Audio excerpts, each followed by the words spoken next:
Tuan-tuan sekalian, kita berhimpun malam ni untuk lancarkan jentera pilihan raya PAS Padang Terap.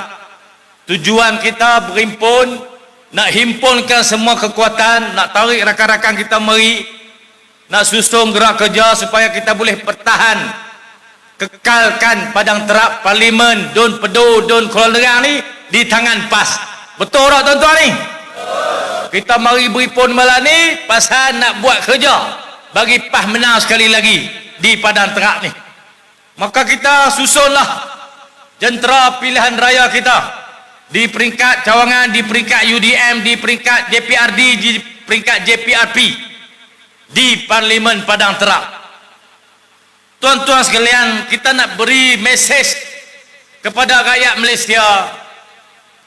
Inilah wajah, inilah bentuk, inilah orang-orang yang telah mencurahkan tenaga, masa dan wang ringgit kepada perjuangan PAS daripada dulu sampai lah ni.